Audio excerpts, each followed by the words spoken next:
This, my friends, is the all-new for 2023 Wallke X3 Pro in all its fat tire black metal glory.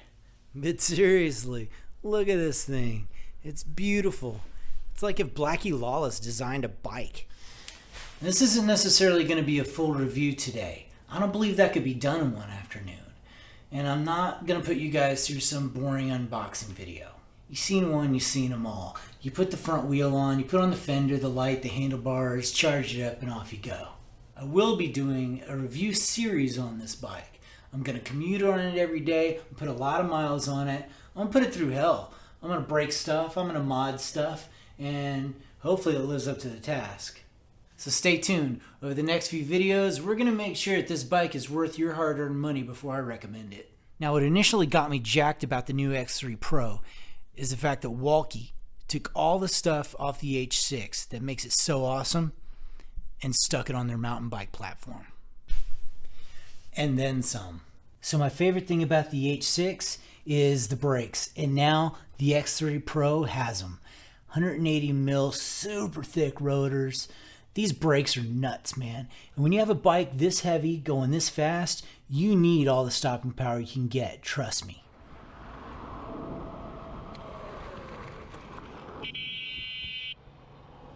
So if you're shopping for a bike and it has mechanical disc brakes on something this heavy that goes this fast, pass it up. Here's another feature from my H6 that I love, this on-the-fly lever adjustment. Now on my H6, they're a little on the loose side, so after about 20 miles, I'll have to readjust them. These feel pretty snug though. What was that, D-Island? If you know how to pronounce that, let me know. Got the H6's motor too. These are 750 watt, but they peak at 1400 with a 30 amp controller. They're unbranded, but I've got almost 3,000 miles on this one and it has not lost a single step. These things have torque for days. They get you up to 32 miles an hour, no problem. I've had that one up to 35. They're sick. The H6's projector headlight horn, it does the job. I added a light to the H6. Check out my video on that if you get a chance. And it got the H6's functioning brake tail light. Man, I gotta tell you, if you commute on one of these bikes, this is an absolute necessity. I will never own another bike without a functioning brake light again. Also new for this year, they upgraded to the Kenda Crusades. No qualms there. I love these tires. But on my maiden voyage, here we go. Yay! I put about 15 miles on this bike and ran through some goat heads. So I got a slow leak on this front tire. You know what that means. Hello. Hey, do you guys sell goat head insurance here? Yeah, here you go. Nice. Have a good day. Sweet. They ditched the air suspension and went to a Springer style fork. Got your preload adjustment, got your lockout, lots of travel. Those are going to be smooth. These bikes have super responsive throttles. I'm not going to touch that right now. It's got a cadence sensor and the jury's out on that. Cadence over torque. I like cadence just fine. Now hold your ears. That seems a little aggressive for like the bike path, but last thing you want when you're commuting on one of these bikes is a little ding ding bell. You need to let cars know you're there or that you're pissed off. It folds up into a nice and tidy little package.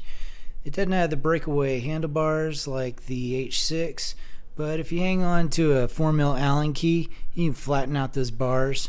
Should travel pretty well. A big ticket upgrade is the battery. They went from 14 amp hours to 20 amp hours, and these are Samsung cells. Not going to get you as far as the H6. The way I ride, I think I'll get 40 miles out of it. Now, believe it or not, there is actually a bonus to this thing only having one battery. Now, it looks huge, and it is, but despite its size, it's very manageable, especially compared to the H6. Just the weight is spread out throughout the bike. I'm kind of impressed. Now, obviously, they added a little bit of weight to the bike, bigger down tube for a bigger battery, but I love the way this line comes straight through to the swing arm. And these pivot brackets are just freaking awesome. Now imagine taking the fenders and this rack off this bike, how that's going to look. It's going to be sick. Oh yeah, that's a 51 tooth sprocket now. Shimano 8-speed cassette, Shimano Altus derailleur. I usually just hang out in the higher gears, but you got 8 of them if you're going to hit the hills. This is a really cool little bonus feature. The battery lock also operates as an off and on switch, but when the battery's on, you don't have to leave the key in there. That is epic. And now that I've shown you all that, I could take that dumb sticker off. Now this is something I really like, is the placement of the kickstand. Having it middle of the swing arm like that, as opposed to all the way on the back, having that kickstand stick way out the back. I've already broken that one. Or even worse, having it right here by the crank. I hate that. Comes with a 3 amp charger now, and of course instructions, some tools, lock, phone mount. Pretty cool. And now for some things that this bike inherited from the H6 that kind of bum me out.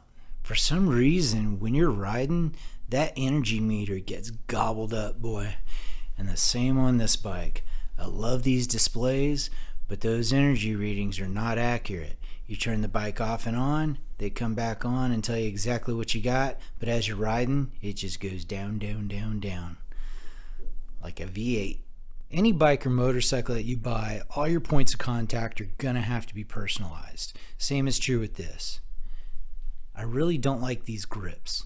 They're very nice looking, but this leather material gets slick in wet weather, and they're a little on the narrow side. I like nice wide rubber. These folding pedals are super nice, very convenient, but they don't quite have the footprint that I like. I like a nice wide light pedal. These just don't cut it. And here's a key item as far as contact. Very well made seat, but those are not springs. Those are spring-shaped grommets. Those are springs. That's an awesome saddle.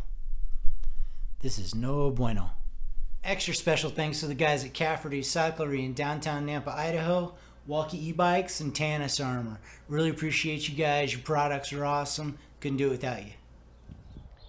Thanks so much for all the likes, shares, and subs. We're going to have fun on this thing.